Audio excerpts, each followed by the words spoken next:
Yes sir. Yes sir, आ रही है। Yes, yes. Yes. Chalo. Now let's start. So we are starting with SSS criteria for congruence. So what do I mean by SSS criteria for congruence? If three sides of a triangle are equal to corresponding three sides of another triangle. मेरी आवाज आ रही है सबको? Yes sir. बहुत अच्छी से आ रही है। यस लिखो, है ना? देखो, if three sides of a triangle are equal to corresponding three sides of another triangle, then the triangles are said to be congruent by SSS criteria. मतलब अगर मेरे पास दो फिगर है, ठीक है ना, और वो दो फिगर को अगर मैं अंडरस्टैंड करता हूँ, उसमें तीनों साइड्स ट्राइंगल्स की इक्वल दी हुई है, तो ट्राइंगल्स कॉन्ग्रुएंट कहलाएंगे। अब देखो, मान लेते हैं एक ट्राइंगल मैंने लेता हूँ ABC, और मान लेता हूँ मैं एक ट्राइंगल है PQR। So now if I understand triangle ABC and triangle PQR, so what is given to me? AB is equals to PQ. Next BC is equals to QR. Next और क्या क्या दिया है आपको? AC is equals to PR. ठीक है ना, मुझे ये चीजें दी हुई है। क्या क्या दिया है? AB is equals to PQ, BC is equals to QR, and AC is equals to PR. So in that case, what I can say? What I have to prove? What I can say? Triangle ABC is congruent to triangle PQR. ठीक है ना, triangle ABC जो है वो मेरा triangle PQR के congruent है। तो क्या बोल सकते हो इस केसेस में? हाउ कैन यू से?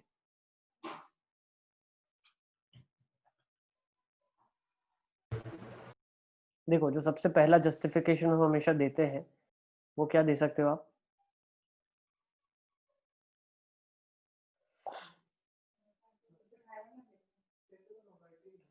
कैन वी से दैट अगर मैं कंस्ट्रक्शन करने की कोशिश करता हूँ, ठीक है ना, इफ आई स्टार्ट कंस्ट्रक्टिंग, है ना, अगर मैं कंस्ट्रक्शन करने की कोशिश करता हूँ तो कैसे कर सकते हैं? लेट्स से मैंने AB PQ के बराबर कंस्ट्रक्ट कर लिया। यस, सबको आवाज आ रही है मेरी? Yes sir. नेक्स्ट मैंने क्या कर दिया? AC ले लिया, AC equal to PR construction कर दिया, ठीक है ना। तो जो तीसरी साइड है, this actually is constructed equal, ठीक है ना, ये इसके बराबर है और ये इसके बराबर आपने कंस्ट्रक्शन कर लिया, ठीक है। और जो तीसरी वाली साइड है, तीसरी वाली साइड है, वो आपने क्या कर दिया? इसके बराबर कंस्ट्रक्शन कर दिया। तो अगर अब आप देखते हो, ठीक है ना, बहुत ध्यान से समझना, आपने क्या कर दिया? मान लो जब कंस्ट्रक्शन करने जा रहे थे, आप तीसरी साइड का कंस्ट्रक्शन करने जा रहे थे, उस टाइम आपने क्या कर दिया? ये दोनों जो एंगल्स लिए वो डिफरेंट ले लिए, ठीक है ना। तो होगा क्या? ये वाली यहाँ पे साइड थी, ये वाली एक यहाँ पे थी। अब ओवरलैप करवा रहे हैं तो ए के ऊपर आपने पी को रखा, बी के ऊपर आपने क्यू को रखा। अब आपने क्या कर दिया? जो दूसरा लेंथ आपको कंस्ट्रक्ट करना था, that was nothing but AC। बहुत ध्यान से देखना, ठीक है ना, जो कंस्ट्रक्शन करना था वो AC था, ठीक है। वो आपने क्या कर दिया? AC और PR को यहाँ पे ओवरलैप करवा दिया, तो C कट के यहाँ पे R आ गया, सही है। अब अगर आप देखोगे तो ऑब्वियसली तीसरी साइड भी ओवरलैप कर जाएगी। तो बाय कंस्ट्रक्शन में ये बोल सकता हूं, अगर PQ और AB को हमने ओवरलैप करवा दिया है, मतलब ये साइड्स अगर इक्वल हैं, तो तीसरी साइड भी इक्वल ही होगी। So this is what we can say by construction. और आप क्या बोल सकते हो? अगर आपने मान लो PQ को AB पे ओवरलैप करवाया, तो this is AB for you, you put P over here, Q over here. आपने क्या कर दिया? मान लेते हैं AC यहाँ पे बना दिया। अब AC किसके बराबर था? इसके बराबर था। लेट्स से मैंने एक साइड PR बनाई अलग से। अब आप बहुत ध्यान से समझना, आपने कंस्ट्रक्शन क्या किया? ऐसा कंस्ट्रक्शन किया जिसमें एक साइड को तो ओवरलैप करवा दिया, ठीक है ना, किसी भी एक साइड को तो ओवरलैप कर ही सकते हो आप हमेशा। और दूसरी वाली जो साइड का आपने कंस्ट्रक्शन किया वो लेंथ इक्वल रखा, लेकिन उनके एंगल बदल दिया आपने, ठीक है। तो अगर अब मैं ट्राइंगल बनाता हूं, ये वाला और ये वाला ट्राइंगल, ठीक है ना, तो अब मुझे अगर अंडरस्टैंड करना है triangle ABC and triangle PQR, तो मैं कैसे स्टडी करूंगा? देखना, बहुत ध्यान से समझना। इज इट पॉसिबल कि कोई भी तरीके से मेरी जो साइड है, ठीक है ना, क्या ऐसा पॉसिबल है कि कोई भी तरीके से मेरी जो साइड है वो बी आर और जो यहाँ पे ये वाली है B R, sorry Q R और बी सी जो है मेरे पास, ये इक्वल हो जाए। Is it possible?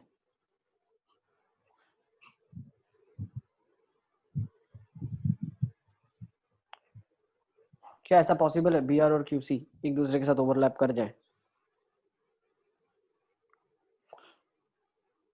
देखो आप बोल रहे हो, एंगल बदल जाएगा ना फिर। यस, देखो मान लो आपने बोल दिया कि ये दोनों इक्वल है, कंस्ट्रक्शन हमने किया है और ये दोनों इक्वल है। This is what we are commenting के, हम बोल रहे हैं ये वाली इक्वल है। अब बहुत ध्यान से समझना आप, ठीक है ना। इसको मैं 3 डैश कर देता हूँ, this is 3 dash for you. ये 3 डैश आपने कर लिया। तो अगर आपने ये कंस्ट्रक्शन ऐसा कर लिया जिसमें ये इक्वल हो गया, ठीक है ना, आपने ऐसा कंस्ट्रक्शन कर लिया जिसमें ये दोनों इक्वल हो गया, तो अब यहाँ से कॉन्ट्राडिक्शन क्या आ जाएगा? देखो आप बहुत ध्यान से देखना, ट्राइंगल एबीसी और पीक्यूआर को अगर मैं देखूं तो मैंने कंस्ट्रक्शन क्या कर दिया है? मैंने कंस्ट्रक्शन कर दिया है कि ए आर जो है वो, sorry, A and this point is R, तो ये मैं बोल दूं पी आर। पी आर जो है वो कंस्ट्रक्शन ए सी के बराबर है। दूसरा कंस्ट्रक्शन मैंने किया क्यू आर जो है दैट इज इसके बराबर है, ठीक है ना। अब मैं बोल रहा हूँ ये दोनों कंस्ट्रक्शन करा हुआ है, जो ये कंस्ट्रक्शन सेम है, ठीक है ना। ये लेंथ जो है ये इसके बराबर है और ये वाली जो लेंथ है वो इसके बराबर है।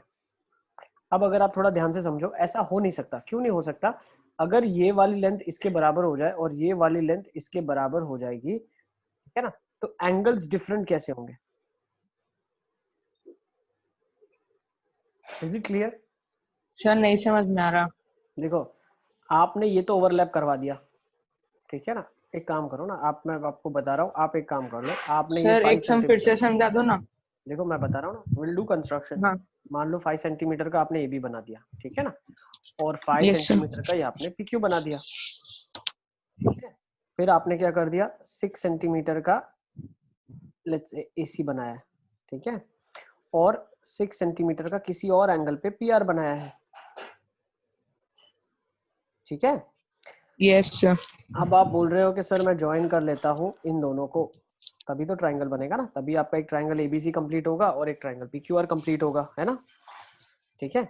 अब आपका जब yes sir. Triangle A B और सी कंप्लीट हो गया है, तो आप बोलना चाह रहे हो कि ये वाली जो साइड है ये 6 सेंटीमीटर मैंने कंस्ट्रक्शन करी है, तो ये वाली जो साइड मेरे पास ऑटोमेटिकली आ गई, ये कौन सी लेंथ की आ गई वो हम निकाल लेंगे, और ये वाली जो लेंथ आ गई वो भी हम निकाल लेंगे। तो सर हम ये बोलना चाह रहे हैं कि दोनों लेंथ इक्वल है। अब ऐसे पॉसिबल ही नहीं है, क्यों पता है? देखो ये वाला अगर आप एंगल ऑब्जर्व करो, साइड लेंथ तो सेम थी, ये वाला अगर आप एंगल ऑब्जर्व करो तो ये वाला एंगल इस वाले ट्राइंगल में, ठीक है ना, I am talking about triangle ABC, अगर आप ऑब्जर्व करो तो जो एंगल बोल रहा हूं मैं सी ए और बी, दिख रहा है आपको, येलो से मैंने वर्टिसेस मार्क करी है, तो एंगल सी ए बी जो है which is less than angle of R A B, okay. तो इसकी वजह से क्या हुआ, एंगल क्यू बी ए जो है वो बड़ा हो गया, किसके कंपैरिजन में? एंगल ऑफ आर बी ए के कंपैरिजन में, ठीक है ना। अब जो एंगल अगर छोटा है, आर बी और क्यू तो एक ही है, तो क्यू ए लिख दो। बी और क्यू तो सेम है ना। आर क्यू पी लिख सकते हैं ना, मतलब बी और क्यू सेम है तो, है ना। Okay sir. और ए की जगह आप पी लिख दो, तो आर क्यू पी हो गया और ये वाला एंगल क्यू बी ए हो गया। अब दिख रहा है मेरे को क्यू बी ए वाला जो एंगल है वो बड़ा है, ठीक है ना, क्यू बी ए वाला एंगल बड़ा है, तो बड़े एंगल के सामने वाली साइड बड़ी होती है, लेकिन आप तो बोल रहे हो कि दोनों साइड सेम है। ये देखो यहाँ से मैं ऑब्जर्वेशन करके बता रहा हूँ आपको, अगर मैं यहाँ पे थोड़ा ऑब्जर्व करूँ, ठीक है ना, कि यह वाली जो मेरी साइड है, सी इसको करने के लिए आप कंस्ट्रक्शन कर ले, क्या कर दे, खुद से कंस्ट्रक्शन करो आप, ठीक है, मेरे साथ साथ करो। 5 सेंटीमीटर एक कंस्ट्रक्ट किया, एक 6 सेंटीमीटर कंस्ट्रक्ट किया, दूसरा आपने 6 सेंटीमीटर थोड़ा एंगल डिफरेंट पे कंस्ट्रक्ट कर लिया। अब जो तीसरी वाली साइड आप ज्वाइन करोगे तो आपको क्या पता चलेगा कि तीसरी वाली साइड्स की लेंथ बराबर नहीं है। क्यों? क्योंकि जो एंगल है उनके बीच में वो अलग हो गए, तो जो इक्वल एंगल्स होते थे उनके सामने वाली साइड्स बराबर होती थी, लेकिन यहाँ पे एंगल छोटा बड़ा हो गया तो उसके सामने वाली साइड्स भी छोटी बड़ी हो जाएगी, ठीक है। तो आपको ये ऑब्जर्वेशन आ जाएगी बाय कंस्ट्रक्शन। सर यस बेटा। सर मैं 2 मिनट के लिए वीडियो ऑफ कर रहा हूँ. यस, ठीक है ना, तो इसको नोट कर लो आप, ठीक है ना. तो क्या कंक्लूड कर सकते हैं हम यहाँ पे, by construction we can conclude that okay the triangles will not be congruent in these cases, ठीक है ना. So for sure this type of figure will not be there. मतलब हम क्या बोलना चाह रहे हैं, अगर एक 5 सेंटीमीटर का मैंने बनाया, दूसरा भी 6 सेंटीमीटर का मैंने बनाया, एक 5 सेंटीमीटर का बनाया, दूसरा 6 सेंटीमीटर का बनाया, तो तीसरी वाली जो साइड हो जाएगी वो फिक्स हो जाएगी ज्वाइन होने के लिए, ठीक है ना. सर एंगल सेम हो रहा तो ही. एंगल सेम नहीं होगा बेटा तो तीसरी वाली साइड सेम नहीं होगी ना, समझ गए. ये वाली जो साइड की लेंथ है आपकी, वो साइड की लेंथ तो सेम लेनी है ना आपको, you have to take it same. Yes, समझ आ गया. आपने जैसे एंगल बदल दिया ना, एंगल आपने मान लो बदल दिया, तो तीसरी वाली साइड की लेंथ ही बदल जाएगी, और तीसरी वाली साइड की लेंथ बदल गई तो एसएसएस क्राइटेरिया फॉलो ही नहीं होगा, ठीक है. नोट कर लो इसको. थोड़ा सा ऊपर. एक मिनट.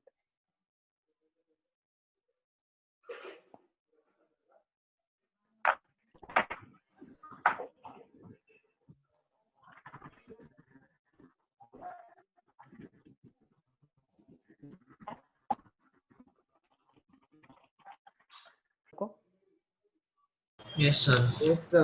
ओके, देखो क्या हम करने वाले हैं. ट्रायंगल एक ले लेंगे.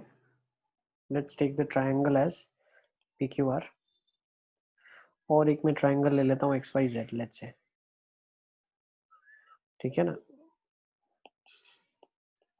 तो अब मैं क्या करता हूँ, अगर मेरे पास ट्रायंगल PQR है और ट्रायंगल XYZ है, सो व्हाट कैन आई से, मुझे जो चीजें गिवन है वो है PQ equal to XY, QR equal to YZ and PR equal to XZ, ठीक है. तो मैं कंस्ट्रक्शन क्या करता हूँ, मैं यहाँ पे एक कंस्ट्रक्शन ऐसे करता हूँ कि जो Y से मैंने एक लाइन बना दी, ठीक है ना. आपको एक लाइन बनानी है. किस तरीके की लाइन बनानी है आपको, कि ये वाला जो आपका एंगल होगा है ना, बहुत ध्यान समझना. पहले तो एक लाइन आपको बनानी है कुछ एंगल के ऊपर. वो एंगल क्या होगा, लेट्स से ये वाला जो एंगल हो वो इसके बराबर हो जाए. बना सकता हूँ ना बिल्कुल लाइन, है ना. और क्या चीज कर सकता हूँ मैं ऐसा कर सकता हूँ कि ये वाली साइड का कंस्ट्रक्शन इसके बराबर कर दूं. So what I am writing, construction लिखो आप. हमने कंस्ट्रक्शन क्या किया है, हमने किया है PQ मेरा is equal to, let's take this point as a point W, ठीक है. थोड़ा सा एक पॉइंट इधर एक्सटेंड कर लेता हूँ, ये पॉइंट W है. तो PQ मेरा YW के बराबर है, और एंगल Q जो है which is nothing but equal to angle of ZYW. ये मैंने कंस्ट्रक्शन किया. अब मैं क्या करता हूँ, इधर से इसको ज्वाइन कर लेता हूँ. तो अगर आप ध्यान से देखो, ठीक है ना, तो होगा क्या, ये वाला जो होगा इसके बराबर होगा, ठीक है ना. अब हमने क्या प्रूव कर दिया, बहुत ध्यान समझना.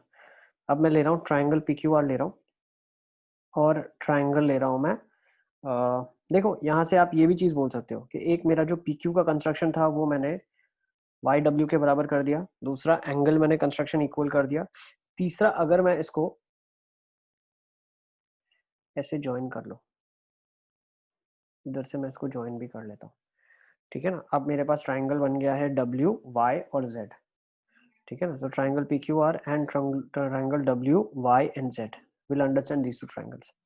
तो इसमें होगा क्या, एक आपने साइड कंस्ट्रक्शन कर लिया, एक एंगल कंस्ट्रक्शन कर लिया, ये वाला भी, और ये वाला ऑलरेडी इक्वल दिया हुआ था. मैं फिर से लिख रहा हूँ, ये दोनों कंस्ट्रक्शन किया आपने, और तीसरी जो साइड थी QR is equal to YZ, तो ये तो भाई इक्वल ही थी, गिवन है ये तो क्वेश्चन में. तो आप बोल सकते हो ट्राइंगल PQR जो है वो कॉन्ग्रुएंट है ट्राइंगल WYZ के. तो PQR जो कॉन्ग्रुएंट है WYZ के, तो यहाँ से हम क्या बोल सकते हैं, हम यहाँ से ये बोल सकते हैं कि ये वाला जो मेरा पूरा एंगल है, ये वाला जो मेरा पूरा एंगल है, ठीक है ना, ये एंगल है एंगल W, और ये किसके बराबर हो जाएगा, एंगल P के बराबर हो जाएगा. तो एंगल P और एंगल W आपस में इक्वल है, ये हमने कंस्ट्रक्शन से प्रूफ कर दिया. नेक्स्ट, अब एक और ध्यान से आप अगर चीज समझें, तो अगर ये मैं बोलता हूँ एंगल 1 है, तो I can also say that this is also angle 1. कैसे पता है आपको, ये ट्राइंगल के अंदर अगर आप ऑब्जर्व करो, in triangle X, Y and W, if you see xy is equals to yw, so I can say angle 1 is equal to angle 1. समझ आ रहा है आपको? दूसरा, अगर ये बोलते हो एंगल 2 है तो ये वाला टुकड़ा भी एंगल 2 होगा. देखो मैं हाईलाइट कर रहा हूँ, ये वाला जो टुकड़ा है वो एंगल 1 है और दूसरा वाला जो टुकड़ा मैं ले रहा हूँ वो ये एंगल 2 है. तो यहाँ से मैंने क्या बोल दिया, यहाँ से मैंने बोल दिया कि भैया मेरा एंगल x जो था वो एंगल w के बराबर था. अब मैंने पहले बोला था एंगल p मेरा w के बराबर है और एंगल x भी मेरा w के बराबर है, तो मैंने प्रूव कर दिया कि p और x एंगल इक्वल होंगे. तो यहाँ से मैं बोल सकता हूँ SAS triangles are congruent. Sir वो दोनों एंगल 2 कैसे होंगे? सेम कंस्ट्रक्शन देखो, जैसे अगर मैं यहाँ से थोड़ा ध्यान से समझूं, ये एंगल 1 के बराबर पता चल गया. Yes sir. ठीक है ना? तो मैंने क्या प्रूफ कर दिया, देखो एंगल 1 अगर एंगल 1 के बराबर है तो मान लेते हैं इसी तरीके का ब्लेम गेम मैंने इधर खेला. अब यहाँ पे कंस्ट्रक्शन किया, देखो ये वाली साइड इसके बराबर, ये वाली साइड जो थी वो एक अकेली रहने दी मैंने. अब हुआ क्या, जब मैंने इन दोनों को ज्वाइन किया, इसको मैंने इसके साथ ज्वाइन करा, ठीक है ना, तो ये वाला मेरा जो एंगल था, क्या मैं ऐसा प्रूफ कर सकता हूँ कि ये वाला एंगल इसके बराबर होगा? क्या ऐसा बोल सकते हैं हम? क्या ऐसा बोल सकते हो आप? देखो आप क्या कर सकते हो पता है, ये दोनों ट्राइंगल्स को if you want you can prove them congruent. Okay, these angles will be 90 degree 90 degree. We come to a conclusion that's a kite. So kite, the angle, the diagonal acts as the, what you can say, जो non बोल सकते हो ना, जो longer diagonal होता है, जो longer diagonal होता है, ठीक है ना, तो ये एंगल और ये वाले एंगल बराबर होते हैं और ये वाला एंगल बाइसेक्टर की तरह एक्ट करता है. This acts as the angle bisector. ठीक है, ये दोनों ट्राइंगल्स को आप कॉन्ग्रुएंट प्रूफ कर सकते हो. ठीक है ना, कैसे? ये एक साइड है, ये साइड है, ये एंगल है कॉमन और ये कॉमन साइड है. तो ये दोनों छोटे triangles, I am talking about these two smaller triangles, you can prove congruent. Congruent proof कर दिया आपने, फिर पता चला कि ये तो 90 90 90 90 है. ये दोनों ट्राइंगल्स भी कॉन्ग्रुएंट प्रूफ किए जा सकते हैं. कैसे? ये कॉमन पार्ट है, ये दोनों तो इक्वल था सीपीसीटी से और ये एंगल बीच में इक्वल है. यस, दिख रहा है सबको? ये देखो, ये वाला इसके इक्वल था, ये तो सीपीसीटी रिजल्ट है, ये कॉमन है, ये 90, ये भी 90. तो मैं बोल सकता हूँ ये वाला जो एंगल होगा ये ऊपर वाले एंगल के बराबर होगा. ठीक है ना, दोनों एंगल्स अगर इक्वल हो जाते हैं तो ट्राइंगल्स कॉन्ग्रुएंट हो जाएंगे. तो ये आपका एसएसएस क्राइटेरिया भी हो गया कॉन्ग्रुएंस का प्रूफ. ठीक है ना, एनसीईआरटी में दिया नहीं है, but for your understanding I have told you how to do it. Okay, समझ आ गया सबको? Yes. चलिए आगे चलते हैं. Let's take down the next criteria for congruence. SSS हमने ले लिया है, उसके बाद जो नेक्स्ट क्राइटेरिया कॉन्ग्रुएंस का है दैट विल बी आरएचएस. ठीक है ना, लिखो, इसको लिख लिया आप सबने. Let's go with the next and probably the last criteria, that is RHS criteria for congruence. तो इसका स्टेटमेंट लिख दो. If right angle hypotenuse and side of a triangle are equal to right angle hypotenuse and side of another triangle, then sir yes बेटा, sir मैं एक बार reconnect कर रहा हूँ. yes बेटा कर लो. ठीक है ना, then the triangles are congruent by RHS congruence rule. Is it clear? What did we say? If the right angle hypotenuse and the side of a triangle are equal to the right angle hypotenuse and the side of another triangle, then the triangles are congruent by RHS congruence rule. ठीक है ना, तो triangles congruent हो जाएंगे RHS congruence rule से. So let's draw the figure for this. Triangle ABC है आपके पास और ये इनके प्रूफ दिए हुए नहीं है, ठीक है ना, ये सारे प्रूफ्स अवेलेबल नहीं है, तो आप अच्छे से लिखें अगर आपको लिखना है तो, है ना।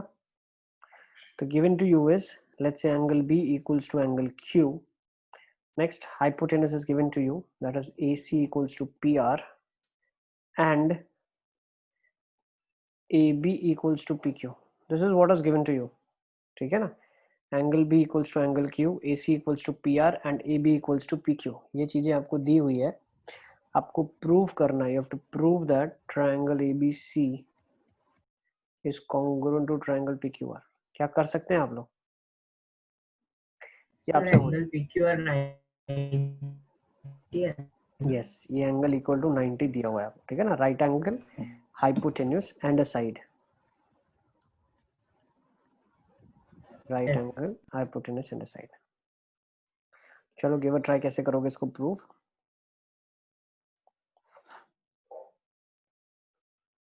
सी, प्रूफ में आप क्या कर सकते हो, पाइथागोरस थ्योरम लिख दो. राइट एंगल ट्राइंगल है तो A B square plus B C square is A C square. Now I know that A C is nothing but equal to P R, तो ये बन जाएगा, यहाँ पे आ जाएगा P R square. Next A B P Q के बराबर है, P Q square plus B C square is P R. Now I know that B C square will be equal to P R square minus P Q square.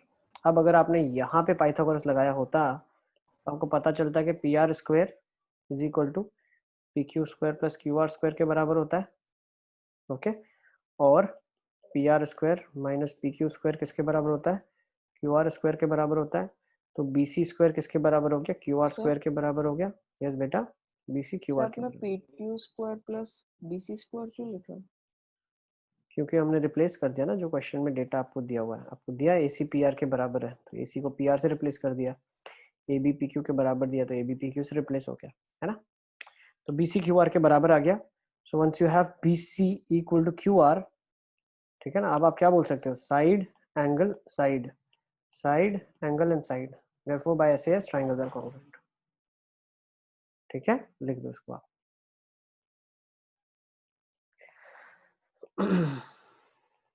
तो ये criteria को भी note down कर लो आप.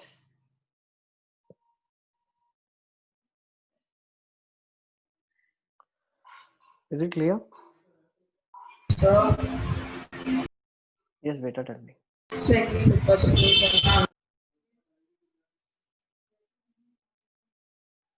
ठीक है ना, सारे के सारे क्राइटेरिया लिख लिए आपने, तो एक बार रिवीजन के लिए लिख लो.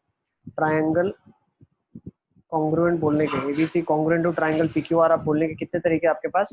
फर्स्ट क्राइटेरिया जो हमने पढ़ा था that was SAS, second ASA, third AAS, fourth SSS and fifth is RHS. RHS. Is it clear? तो सारी क्राइटेरिया हमने डिस्कस कर लिए. तो these are the conditions by which you can prove two triangles congruent. ठीक है ना. अब थोड़े बहुत क्वेश्चन से शुरू करते हैं. Let's start with the question. लिखो, AD is an altitude. AD is an altitude of an isosceles triangle ABC in which AB is equals to AC. Then you have to show that AD bisects BC. Second, AD bisects angle.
Okay, देखिए कैसे करेंगे इसको। देखो triangle ABC आपको दिया है जो कि एक आइसोसेलेस ट्राइंगल है, ठीक है ना, इन विच ए बी ए सी के बराबर है और ए डी ऑल्टीट्यूड है। तो आप कैसे कॉन्ग्रुएंट प्रूफ करोगे? क्या आप बोल सकते हो अगर ए बी ए सी के बराबर है तो उसके सामने वाली साइड क्या हो जाएगी, एंगल सी, और ए सी के सामने वाली साइड एंगल बी हो जाएगी। तो क्या मैं बोल सकता हूँ ये एंगल्स बराबर होंगे? तो क्या मैं बोल सकता हूँ let's say this point is D for me, so in triangle ABD and triangle ACD I can say that AB equal to AC, angle B equal to angle C, and angle D equal to angle of D. Now in this case D ऐसे नहीं लिखेंगे आप क्या लिखेंगे ADB, और यहाँ क्या लिखेंगे ADC, which is 90 degrees. So by angle side criteria, I can say that triangles are congruent, and from CPCT I can say that BD equals to CD. लिख लो CPCT results. Corresponding parts of congruent triangles, you can say that BD equal to CD, and you can say that angle of BAD equal to angle of CAD. Therefore, AD is the angle bisector. Sir ने CPCT या क्या full form बोला? CPCT से बोल दिया BD equal to CD बेटा हमने। और सर फुल फॉर्म क्या बोला आपने CPCT का? क्या क्या क्या फुल फॉर्म CPCT का? Sir means corresponding parts of congruent triangles.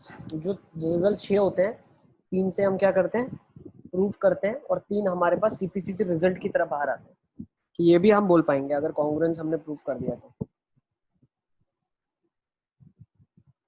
ठीक है ना? श्योर?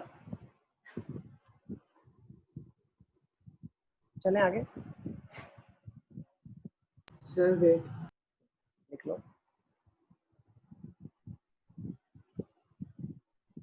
ठीक है, तो आज की क्लास यहीं पे कंक्लूड कर दें। नेक्स्ट टाइम हम और इसके ऊपर क्वेश्चंस करेंगे, ठीक है ना? Will be doing more questions on the criteria of congruence based questions, ठीक है? और उसके बाद हम इनइक्वालिटी पढ़ेंगे ट्राइंगल्स के अंदर क्या क्या।